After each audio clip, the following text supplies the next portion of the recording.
جو عالمی سطح پر سوال اٹھایا جا رہا ہے وہ یہ ہے کہ امریکہ اور اسرائیل کی ایران پر مسلط جنگ کب اور کیسے ختم ہوگی؟ Who knows better about surprise than Japan?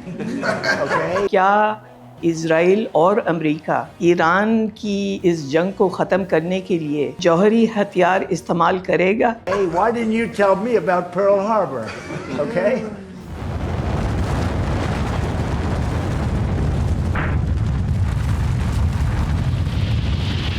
یہ سوال ہم نے ماہرین سے کیا۔ اگر انہوں نے یہ کام کرنے کی کوشش کی تو پھر پوری دنیا کا جو ایک جس کے کہنا چاہیے کہ ایک انٹیگریٹی ہے آپس میں وہ ختم ہوتی ہوئی وہ نظر آئے گی اور بچے گا پھر کوئی بھی نہیں۔ پھر ایسا لگتا ہے کہ پھر آدھی سے زیادہ دنیا اس کا شکار ہو جائے گی۔ میرا خیال ہے کہ اس کا امکان 0 کے برابر ہے۔ ویسے تو ہم سب کو یقین ہے، دنیا کو یقین ہے کہ اسرائیل کے پاس ایٹمی ہتھیار ہیں، حالانکہ اس نے کبھی کھلے عام ویسا تجربہ نہیں کیا ہے جیسے کہ پاکستان اور ہندوستان میں کیے تھے، لیکن پھر بھی وہ یہ ہتھیار ایران کے خلاف استعمال نہیں کرے گا۔ اور میرے پاس اس کی وجہ جو سمجھ میں آتی ہے وہ یہ ہے کہ دنیا کا کوئی بھی ملک ایسے ہتھیار، ایٹمی ہتھیار اس وقت تک استعمال نہیں کرنا چاہے گا جب تک کہ عام ہتھیاروں سے اس کا کام چل جائے۔ اب تک کی صورتحال تو یہ ہے کہ عام ہتھیاروں سے ہی اسرائیل کا کام نکل رہا ہے اور ساتھ ہی اس جنگ میں اسے امریکی امداد بھی حاصل ہے، تو اسے کیا ضرورت ہے کہ وہ ایٹمی ہتھیاروں پہ اتر آئے۔ اور حالانکہ صدر ٹرمپ کہتے رہے ہیں کہ ایران امریکہ پر حملہ کرنے جا رہا تھا، لیکن ان کی اپنی ڈائریکٹر نیشنل انٹیلیجنس نے انہیں بتایا تھا کہ ایسا کوئی خطرہ موجود نہیں تھا۔ پچھلے دنوں ٹولسی گیبرڈ کو کانگریس میں اس حوالے سے گرل کیا گیا۔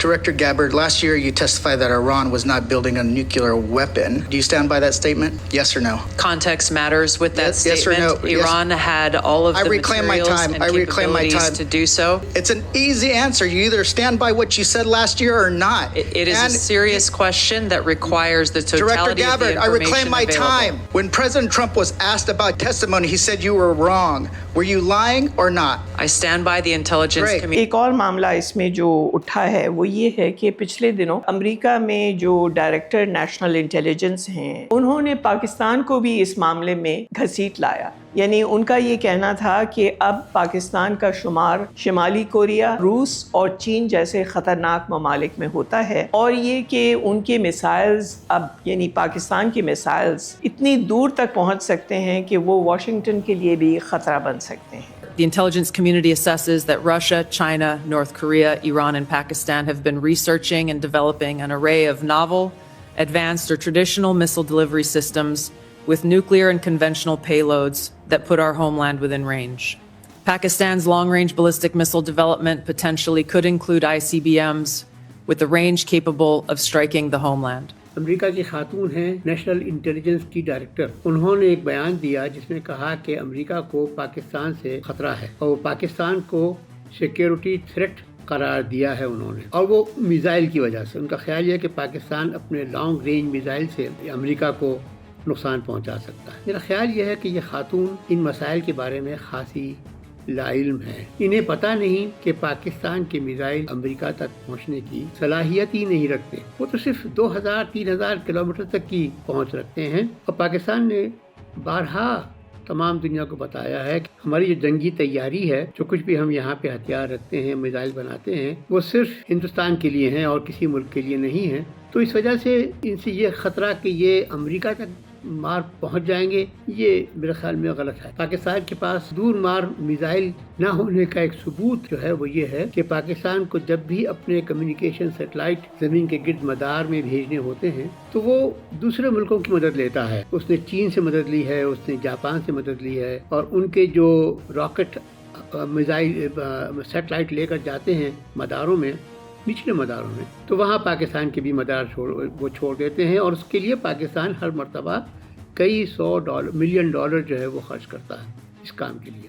اسرائیل کے وزیر اعظم بنجامن نیتن یاہو نے جمعرات کو کہا کہ وہ اور صدر ٹرمپ ایک پیج پر ہیں۔ What do you think would have happened if America did not act now? Just imagine what would have happened. In a few months' time, no more than a year, Khamenei, still alive, would have ordered the beginnings of the new nuclear program and the reconstructed ballistic missile program to move underground.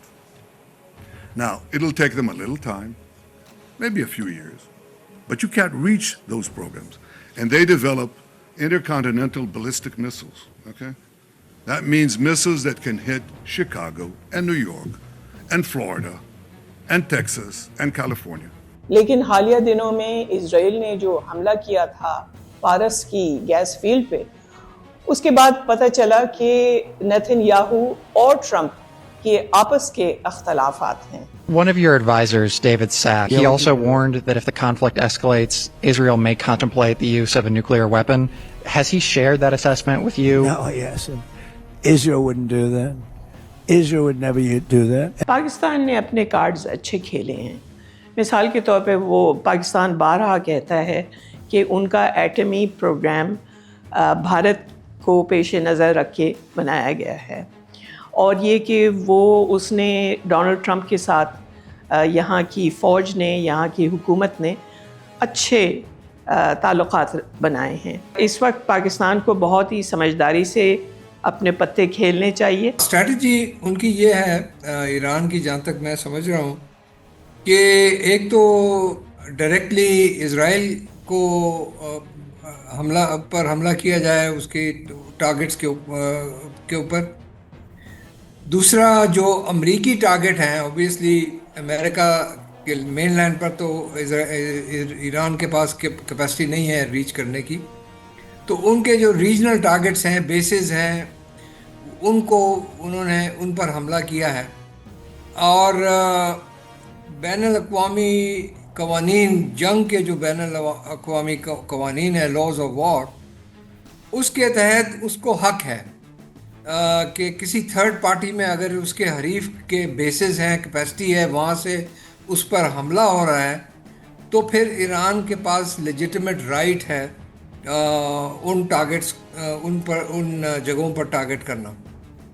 لیکن اس کے ساتھ ساتھ کچھ ایسی جگہوں پر بھی target ہوا ہے جو امریکن کہا جا رہا ہے، اب یہ کتنا اس میں صداقت ہے یہ پتہ نہیں، لیکن کہا جا رہا ہے کہ کوئی ایسی جگہوں پر بھی ٹارگٹ ہوا ہے جو امریکن بیسز یا امریکن ایسٹس نہیں ہیں. سعودی عرب نے ایک بڑی خطرناک بات کی، اور جس پر ہر ایک کو تشویش ہونی چاہیے، کہ اگر ایران کے حملے سعودی عرب پر اور دیگر ممالک پر جاری رہے تو بہت ممکن ہے کہ اب ایک سعودی عرب بجائے ایک دفاعی کردار ادا کرنے کے ایک جارحانہ کردار ادا کرے گا، کیونکہ سعودی عرب اور ایران یہ دو مختلف طرح کے ممالک ہیں، ایک سنی ہے، ایک شیعہ ہے.